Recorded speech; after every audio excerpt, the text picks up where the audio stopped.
So in order to celebrate my and my husband's 1 year in Canada anniversary, I decided to answer the most googled questions about new immigrants in Canada. I'm gonna do my best to answer all of those questions that bothers around. Are new immigrants happy? Are they sad? Are they frustrated? Are they successful and making money? Or are they just unhappy? Do they regret this move? Will they do it again? I know there are so many questions. I'm going to do my best to answer all of these questions in this new series where I talk about the pros, the cons, everything in between about new immigrants, the life of new immigrants in Canada. Call this New Immigrant Starter Pack because at the end of this series that I'm doing, I'm literally going to be handing over to you effective ways to avoid some of those pitfalls, effective ways to make sure that you do not get frustrated in Canada. I'm going to be handing you so many tips at the end of the series, okay? And that is why you have to subscribe, because like everything that I'm talking about, so many persons actually need to hear this. I know that so many people have the wrong information about Canada, have the wrong information about surviving in Canada. Subscribe. YouTube is going to promote this video and show it to so many people who need to hear me. Subscribe, like the video, and I'm going to be right back, okay? A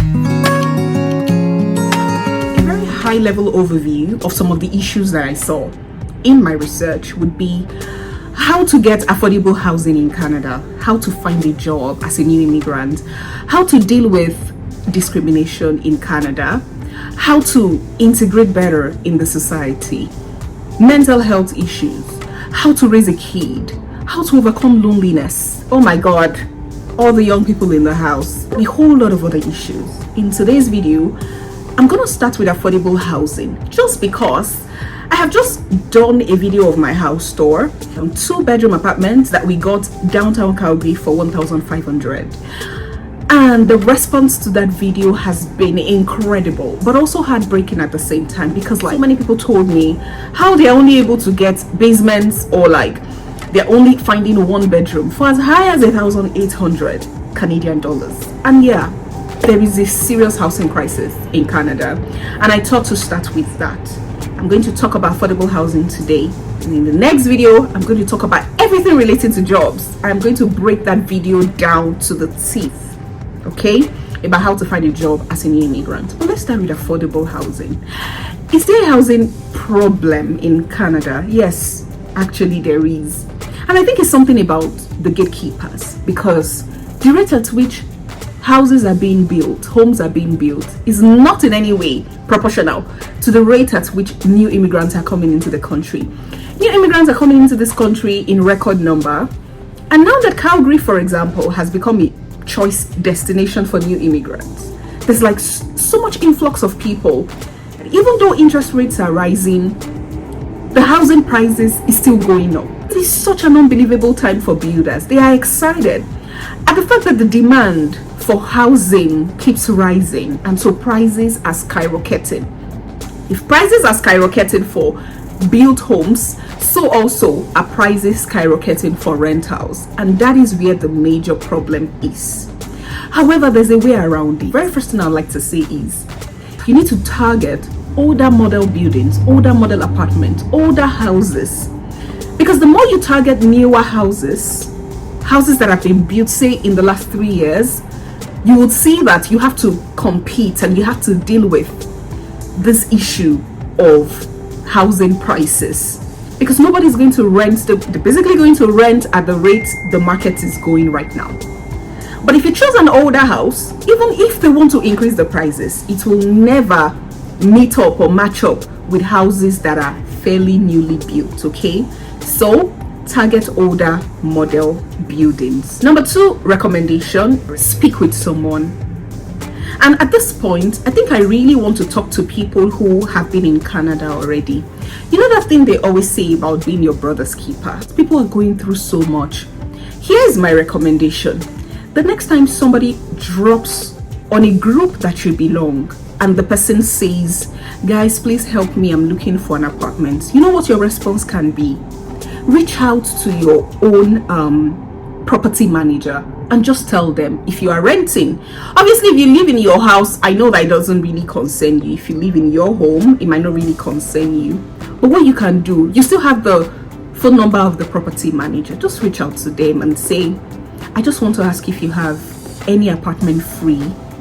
If you have any free apartment, I have somebody who is looking for somewhere. If they tell you yes, they do, you already have your answer. Just give their number to the person who requested. The person will be the one to call them. The person will be the one to send them a message to say, I want a rental apartment. They might not even know that it came from you or that person came from you. But two things. You confirmed that there is an apartment ready for someone to move in, and then you helped someone by sharing their number. I think we can do this, right? Trust me, if we all do this, the struggles that new immigrants go through would reduce very significantly. I mean, I've done this for people, and I am so proud that we were also able to get this apartment because a friend of mine actually lives here. And I only knew that there was vacancy here because she told me and went out of her way to speak with the property manager. Not just, like to tell him my friend needs a place. And then we began the process. And then they went through the normal checks with me. But I only knew about that opening because my friends did something about it. Please, guys, we can be each other's brothers' keepers. I probably would never have known myself that you can get such huge apartment for 1,500 in downtown. But somebody told me, and that's why I was able to fight for this place. Okay? Make sure, guys, make sure that you're helping the next person by just speaking to someone on their behalf. So the third recommendation that I have would be try to have your rental for about 3 months saved upfront. So I know that when we came in, the apartment, the 1-bedroom apartment we stayed for the last 1 year, we paid month on month. So nobody actually told us to pay 3 months upfront. But I've seen that if you can proactively tell the property manager that you're speaking with that you have 3 months upfront that you can drop in terms of your rent, I think what that helps is it just gives you credibility. So they might have some concerns about the fact that you are a new immigrant, and so they don't know how to accommodate that. But if you say that, and then again, you don't have to wait for them to ask you first. You can proactively, even if it's a place where they do a month-on-month rental, I think it's okay for you to just recommend, if you have the money, let them know straight up, I can give you up to 3 months of rental. That might just be the only thing that sets you apart from the next person, because it's like a competition. There's like so many people who are applying and vying for the same place, and in our own case, it was actually the same. There were people who were seriously vying for this place, and my God. But once you are a new immigrant, and then if you look at it, they might prioritize people who have been here longer. It's just a thing of trust. But if you somehow can improve your credibility score by just letting the property manager know that you can, even if it's a month-on-month rental, aside the security deposit, you can actually pay 3 months rent up front. I think that would improve your chances. I think it would improve your chances. So if you have enough money for that, I recommend that you do that. Just tell them, I can give you up to 3 months. I can give you up to 6 months. If you have it, drop it. And let that be the one thing that distinguishes you from the many people who actually also want that space. You know what I mean? Okay, I've got to go, but I won't leave without telling you that I have once filmed a video where I talked about how we were able to get an accommodation or an apartment before we landed Canada 1 year ago. That video was on my previous channel, and by the way, you guys don't know, I'm not a new YouTuber, so you know. I actually had a channel that I had issues with, and I had to close that channel, and that's why I'm looking like an upcoming YouTuber. But please, subscribe if you haven't, and take me away from this upcoming status. Okay, that's by the way. I'm happy to be upcoming, provided that I have a healthy channel.